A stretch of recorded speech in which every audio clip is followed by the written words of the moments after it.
हाँ, तो चलिए आज हम शुरू करते हैं फिर जो केमिस्ट्री में विलयन पढ़ रहे थे उसके आगे का इंट्रोडक्शन। आज के इंट्रोडक्शन में रहेगी मोलैरिटी और मोलैलिटी, ये दो हम समझेंगे और इस पर एक न्यूमेरिकल के द्वारा इसको क्लैरिफाई भी करेंगे कि कैसे हम इसको समझेंगे। ओके, बेसिकली मोलरता मोललता ये सब चीज़ें क्या हैं। तो जो विलयन है, आपको विलयन पढ़ाया गया था, तो विलयन में आपको ये बताया गया था कि वो कंसंट्रेट भी हो सकता है, वो क्या है, डाइल्यूट भी हो सकता है। तो विलयन की कंसंट्रेशन को, विलयन की सांद्रता को नापने के, मेजरमेंट करने के, उसके यूनिट के कई सारे वे हैं, कई सारे तरीके हैं। उसमें से एक तरीका है मोलैरिटी। इस मोलैरिटी को कैपिटल M से भी हम रिप्रेजेंट करते हैं, राइट। तो मोलैरिटी क्या होती है, चलिए हम देखते हैं। क्या करें, जैसे पहले तो डेफिनेशन समझते हैं, फिर हम इसको क्लैरिफाई करते हैं क्या है। इसमें हम ऐसे बोलते हैं कि किसी निश्चित ताप पर, यानी कि टेम्परेचर को क्या कर देना है, सर्टेन फिक्स कर देना है। किसी निश्चित ताप पर 1 लीटर विलयन में, विलयन की मात्रा कितनी होनी चाहिए, 1 लीटर होनी चाहिए। उसमें कितना जो है घुलित विलेय पदार्थ के मोल हैं, मतलब उस विलयन में क्या होगा, विलायक होगा और विलेय होगा। विलेय क्या होता है, विलायक में घुल जाता है। तो कितने मोल विलेय जो है 1 लीटर विलयन में घुला हुआ है। क्या क्या मैंने बोला, किसी निश्चित ताप पर प्रति लीटर विलयन में घुलित विलेय पदार्थ के मोलों की संख्या, ध्यान देना है। क्या मैंने बोला, पहली कंडीशन क्या होनी चाहिए, किसी निश्चित ताप पर। मोलरता में ये शर्त आती है, क्या, ताप हमारा क्या होना चाहिए, निश्चित होना चाहिए। तो किसी निश्चित ताप पर, पहली बात हो गई, ये समझ में आ गया। क्या होना चाहिए, प्रति लीटर विलयन में, प्रति का मतलब आप समझ ही रहे होंगे, 1 लीटर, प्रति लीटर विलयन में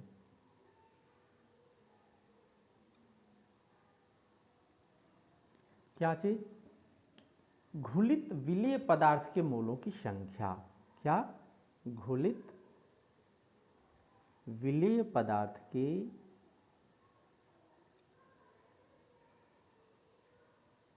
मोलों की संख्या।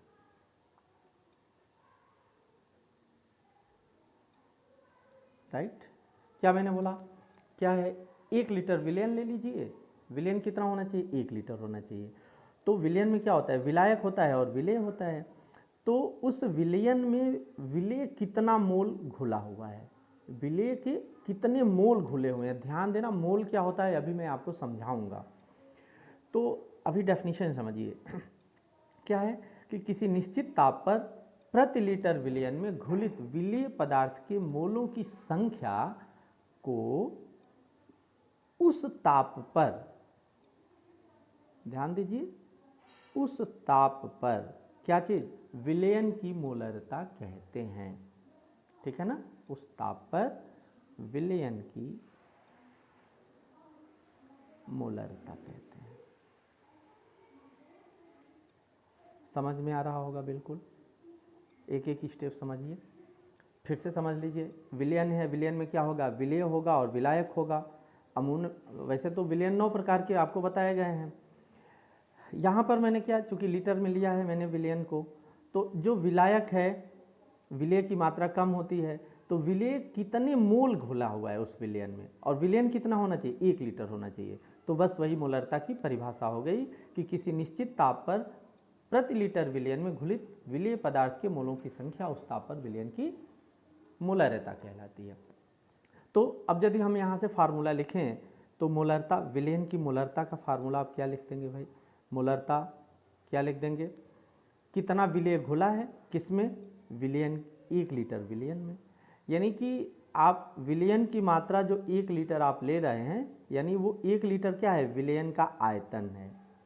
तो ये विलयन का आयतन 1 लीटर जो है वो नीचे होगा, क्योंकि इसमें घुले पदार्थ की मात्रा, जैसे मैंने पिछले इंट्रोडक्शन में समझाया था कि आप मान लीजिए 12th पास हुए, कितना मार्क्स पाए, सपोज करिए आपने 400 मार्क्स पाया, तो परसेंटेज कितना होगा, 400 अपॉन टोटल इंटू 100। तो ठीक उसी तरह से लर्न करने का तरीका बताया गया कि विलयन का आयतन किस में होना चाहिए, लीटर में होना चाहिए। ये आयतन किस में होना चाहिए, लीटर में। तो देखो ये नीचे हो गया, टोटल जो वॉल्यूम है वो नीचे हो गया, और कितना है, कितना विलेय उसमें घुला है, तो विलेय के मोलों की संख्या ऊपर हो गई, विलेय के मोलों की संख्या, राइट। तो ये हो गया मोलरता। मोलरता की परिभाषा क्या होगी, विलेय के मोलों की संख्या बटे विलयन का आयतन, किसमें, लीटर में। ध्यान देना है, आयतन लीटर में है। अब यदि हम यहाँ पे ये आपसे ये कहें कि ये जो मोलरता है उसकी इकाई क्या होगी, यहाँ पे विलयन की सांद्रता की इकाई क्या होगी, ये यदि हम आपसे पूछें तो आप इसको क्या कहेंगे। जैसे ये कह सकते हैं कि यहाँ पर जो मोलरता होती है वो मोलों की संख्या मोल हो गई बटे लीटर, तो मोल बटे लीटर, मोल पर लीटर हो गया कि नहीं हो गया। तो आप ऐसे कह दीजिए कि मोलरता क्या, अभी मैंने क्या बताया, मोलरता क्या निरूपित करती है, विलयन की सांद्रता निरूपित करती है। तो मोलरता विलयन की सांद्रता को किसमें निरूपित करती है, ऊपर देखो मोल है तो हमने लिख दिया मोल, ठीक है, और नीचे क्या है, लीटर है, तो मोल बाई लीटर, इसी को तुम क्या कह सकते हो, मोल लीटर इनवर्स। तो मोलरता विलयन की सांद्रता को मोल लीटर इनवर्स में व्यक्त करती है। समझ में आ गया होगा पूरा, कोई इशू नहीं होगा, बिल्कुल आपको समझ में आ रहा होगा ये बातें, यहाँ तक की बातें समझ में आ गई आपको। चलिए अब जरा देखो, इसमें छोटा सा एक डेरिवेशन टाइप में करते हैं, जरा देखना, वो समझना है आपको। सबसे पहले हम क्या मान रहे हैं, सबसे पहले मान लें कि जैसे विलयन का आयतन है ना, तो V लीटर विलयन का आयतन आप मान लीजिए। क्या क्या हमने माना, V लीटर विलयन का आयतन, V लीटर विलयन का, विलयन के आयतन, और इसी आयतन में क्या घुला है, विलयन के आयतन में ही क्या घुला है, विलेय घुला है।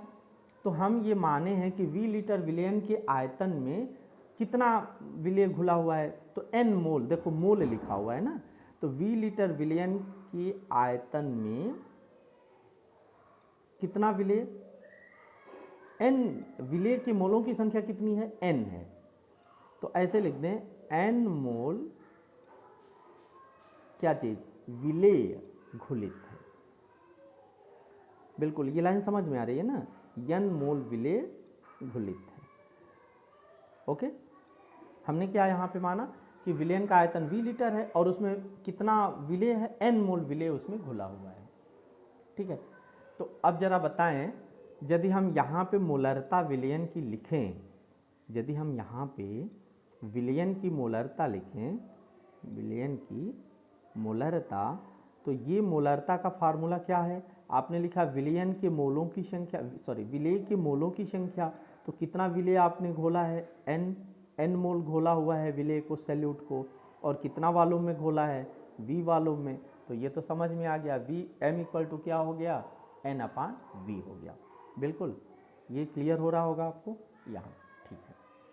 अब जरा देखो, इसमें कुछ और आगे के इंट्रोडक्शन को समझते हैं, कैसे उसको हम करते हैं ना, देखते हैं। ओके,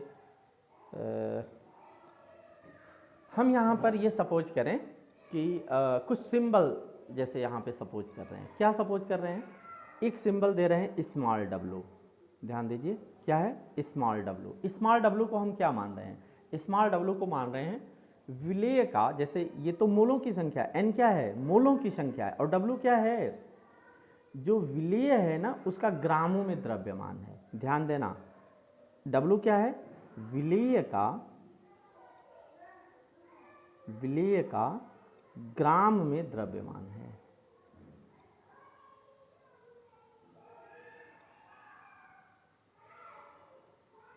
ओके, ठीक है।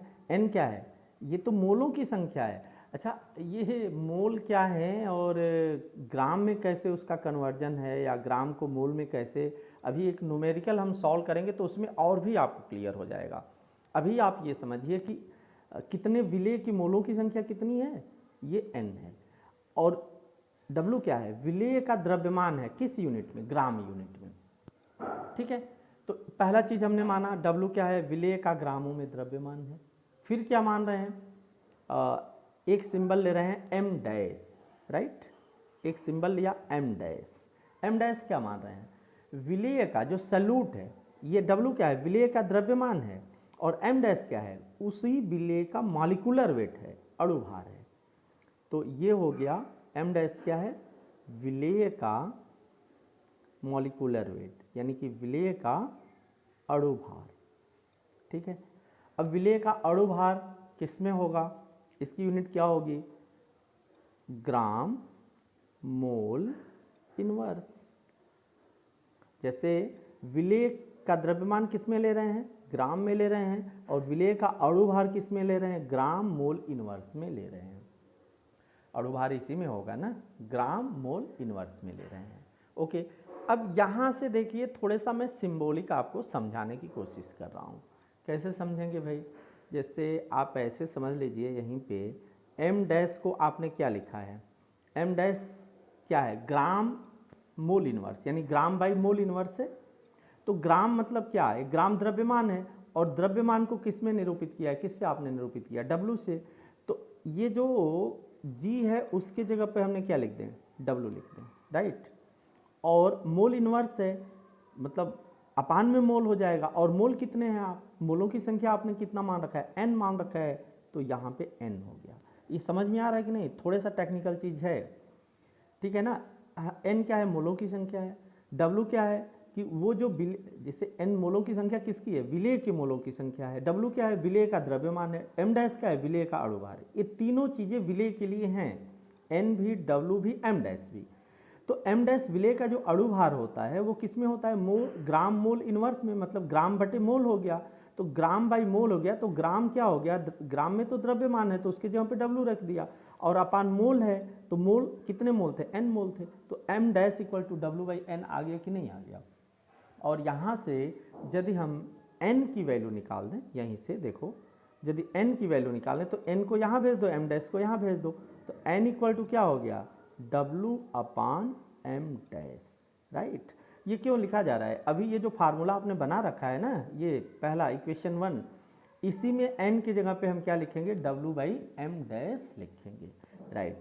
अब जरा देखें भाई, दूसरी चीज़ समझते हैं, यहीं पे समझ ले दूसरी चीज़, किसके बारे में समझना है, ये N बाई V। अब V के बारे में समझते हैं, V क्या है, V तो आपने देखा क्या माना है, V लीटर विलियन का आयतन है। अब इसमें जरा देखो सिंबल में क्या लिख रहा हूँ, यहाँ पे लिख रहा हूँ स्मॉल v, ध्यान देना, ये क्या है, स्मॉल v।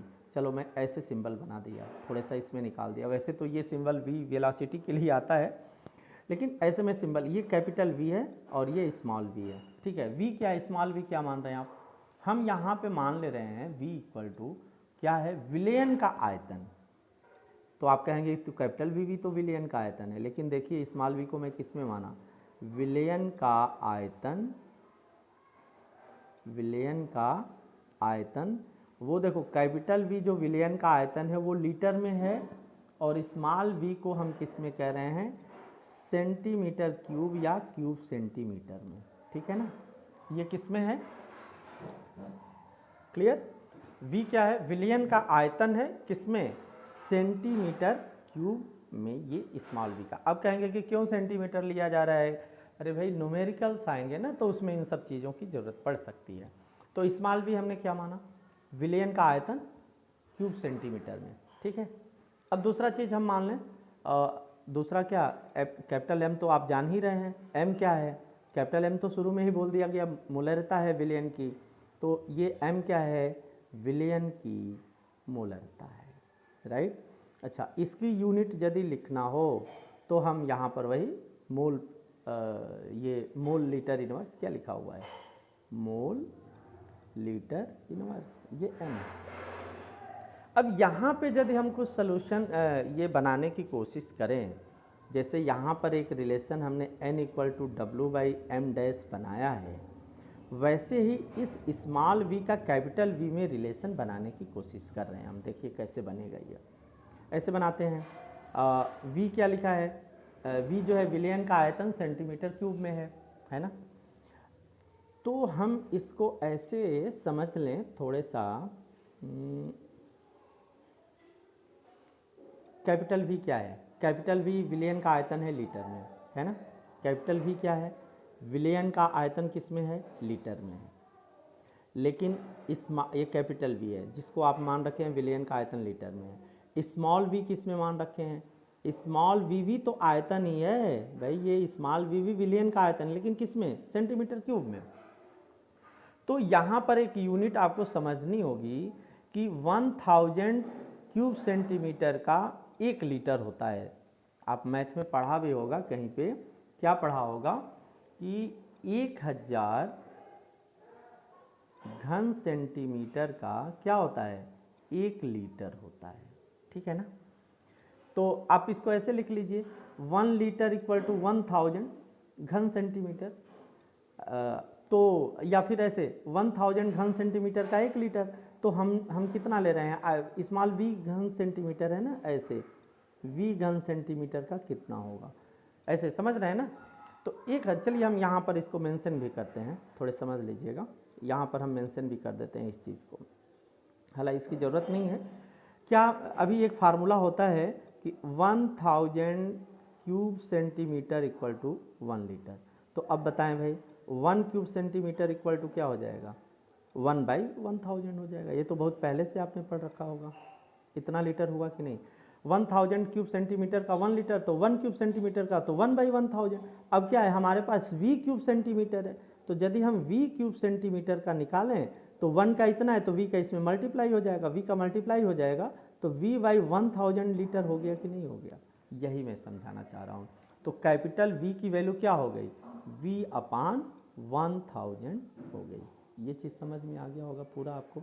ये कैसे, ये टेक्निकल चीज़ें, दोनों टेक्निकल चीज़ें कैसे आई ये आपको समझ में आ गया होगा, ठीक है। अब हम इक्वेशन 1 से इसकी वैल्यू रखते हैं समीकरण 1 से। समीकरण 1 क्या कह रहा है? विलयन की जो मोलरता है कैपिटल M, वो क्या है? N में V से डिवाइड हुआ है, ध्यान दो, N/V है। अब N की जगह पे क्या रख दो? W/M dash, right. अब फिर अपान में लिखोगे कैपिटल V की वैल्यू v/1000, मतलब क्या? अपान का मतलब डिवीजन कर रहे हैं, चलो हमने ऐसे लिख दिया, समझ रहे हो ना। ये n की वैल्यू W/M डैश, और इस डिवीजन को जो बाई है इसको मैंने डिवीजन का सिंबल दे दिया, और v की जगह पे क्या रख दिया? Small v/1000, right. तो कैपिटल M इक्वल टू क्या मिल जाएगा? ये तो आपको बहुत पहले से पढ़ रखा होगा, W/M डैश। इसको डिवीजन को क्रॉस करोगे तो आगे का जो फ्रैक्शन होता है वो चेंज होता है, 1000 ऊपर हो जाएगा और v क्या हो जाएगा? नीचे हो जाएगा, समझ गए। अब यहाँ से क्या हम रिलेशन दे सकते हैं? देखो ये डेनोमिनेटर क्रॉस मल्टीप्लिकेशन में m के पास गया कि नहीं गया, तो ये हो गया m, फिर ये m डैश और फिर ये v एक पास हो गया, इक्वल टू क्या मिल गया? w इंटू 1000 मिल गया कि नहीं। अब यहाँ से w की वैल्यू निकाल लो, तो w की वैल्यू निकालोगे तो 1000 का इंटू है यहाँ पे डिवाइड हो जाएगा, तो m डैश v/1000, यह एक रिलेशन हमको मिलता है किसमें? मोलरता में। एक दो बार आप लिखकर प्रैक्टिस करिएगा इस चीज़ को, ये काफ़ी कॉन्सेप्ट वाली चीज़ है, आपको समझ में आ गया होगा, ठीक है। तो ये डेरिवेशन हमको मिल गया मोलरता में, मोलैरिटी में, राइट। तो ये तो मोलरता का इंट्रोडक्शन है। अच्छा, ये यदि देखें, चूँकि डेफिनेशन में ही लिखा है कि निश्चित ताप पर, यानी कि विलयन की मोलरता ताप परिवर्तन के साथ क्या होगी? परिवर्तित हो जाएगी या बदल जाएगी। यानी कि चलो यहाँ पर एक पॉइंट मैं मेंशन कर दूँ कि विलयन की मोलरता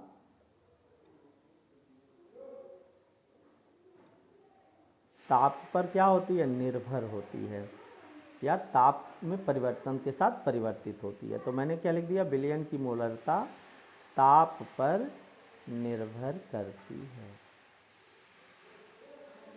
ये पूरा इंट्रोडक्शन हो गया किसके लिए? मोलरता के लिए, मोलैरिटी के लिए, राइट। अब हम अगला टॉपिक समझेंगे किसका? ये मोलरता के बाद मोललता को समझेंगे, ओके, मोलैलिटी को समझेंगे। देखो मोलैरिटी है, ये मोलैलिटी है, इसको स्मॉल m से सिंबॉलिक रिप्रेजेंट किया जाता है।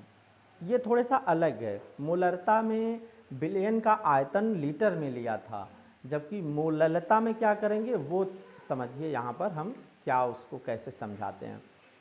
ये दोनों डेफिनेशन समझने के बाद एक न्यूमेरिकल जब हम समझ लेंगे तो बिल्कुल दोनों क्लियर भी हो जाएंगे, मोलरता और मोललता। ठीक है जी, अब चलो देखते हैं मोललता क्या होती है, मोलैलिटी क्या होती है। समझ में आ रहा है? हाँ, तो मोललता समझिए। जैसे देखिए मोलरता में क्या था, 1 लीटर विलयन था, इसमें 1 लीटर विलयन नहीं होगा। ध्यान, अच्छा विलयन किससे बनता है आपको पता है, विलेय और विलायक से। तो जो मोललता होती है वो बेसिकली विलयन से बहुत रिलेट नहीं करती। वो रिलेशन जो डेफिनेशन में दी जाती है मोललता के लिए, इस स्मॉल एम के लिए, उसमें विलेय और विलायक के बीच दी जाती है, जबकि मोलरता में किसके किसके बीच थी, विलेय और विलयन के बीच थी। और मोललता में किसके बीच रहेगी, विलेय और विलायक के बीच में रहेगी, विलयन के बीच में नहीं रहेगी। तो क्या है इसमें हम ये कहेंगे कि 1 किलोग्राम विलायक ले लीजिए, यानी विलायक कितना लेना है, विलायक का 1000 ग्राम लेना है। विलायक के 1000 ग्राम, और 1000 ग्राम का ही मतलब क्या हो गया, 1 किलोग्राम। तो 1 किलोग्राम विलायक ले लेना है, और इसमें कितने विलेय के मोलों की संख्या घुली हुई है। तो विलायक के 1 किलोग्राम में घुलित क्या, विलेय के मोलों की संख्या, विलेय के मोलों की संख्या। देखो दोनों में अंतर है। जो मोलैरिटी थी उस मोलैरिटी में तुमने क्या 1 लीटर विलियन में विलेय देखा था कितना घुला है, इसमें क्या है 1 किलोग्राम विलायक में कितना विलेय मोल घुला हुआ है ये आपको देखना है, राइट।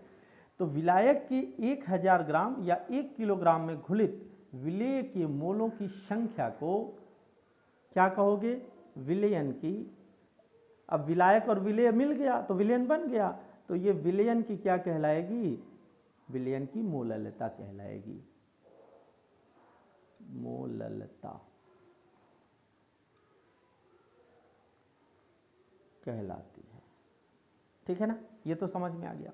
अब जरा देखो वो विलयन था तो इसमें निश्चित मोलरता में निश्चित ताप था, यानी ताप पर था, इसमें ताप की कोई बात ही नहीं है। इसीलिए देखो यहाँ पर लिखा विलयन की मोलरता ताप पर निर्भर करती है, इसमें टेम्परेचर का कोई मतलब ही नहीं मोलैलिटी में, तो इसके टेम्परेचर नहीं लेना है। आपको क्या बोलना, आपको बोलना कि 1000 ग्राम विलायक में कितने विलेय के मोल घुले हुए हैं, वही उस विलयन की क्या कहलाएगी, मोललता कहलाएगी। ओके, अब यदि हम आपसे पूछें सेम यही चीज हुआ, विलेय के मोलों की संख्या अपान में क्या हो जाएगा, अपान में यहाँ पर विलायक का द्रव्यमान हो जाएगा। इस फार्मूले में यदि देखेंगे तो अपान में क्या हो जाएगा, विलायक का द्रव्यमान हो जाएगा, है कि नहीं है। ओके, तो मोललता क्या होगी, मोललता का यदि फार्मूला आप लिखते हैं, मोललता स्मॉल m, क्या लिखोगे, विलेय के मोलों की संख्या तो है ही, विलेय के मोलों की संख्या बटे में क्या होना, अपान में क्या होना, जैसे वहां विलयन का आयतन है वैसे यहां पर क्या है, विलायक का द्रव्यमान है, क्या है, विलायक का द्रव्यमान, राइट। ध्यान देना यहाँ पूरे विलयन का आयतन लीटर में है, यहाँ विलयन नहीं है, इस विलयन में विलेय और विलायक दोनों मिला है, यहाँ पे सिर्फ विलायक का द्रव्यमान है, वो भी द्रव्यमान किस में होना चाहिए, किलोग्राम में। ठीक है ना, तो m इक्वल टू क्या मिल गया, विलेय के मोलों की संख्या बटे विलायक का द्रव्यमान, राइट। अब क्या है कि जैसे हम यदि माने इस तरह से कि W किलोग्राम विलायक ले लो, ये जो सॉल्वेंट है, ये हम मानते हैं कि W किलोग्राम विलायक में, ये मान लो, माना W किलोग्राम सॉल्वेंट में कितने मोल, n मोल घुला दो भाई, तो W किलोग्राम विलायक में विलेय का कितना मोल घुला है, विलेय का n मोल घुला है।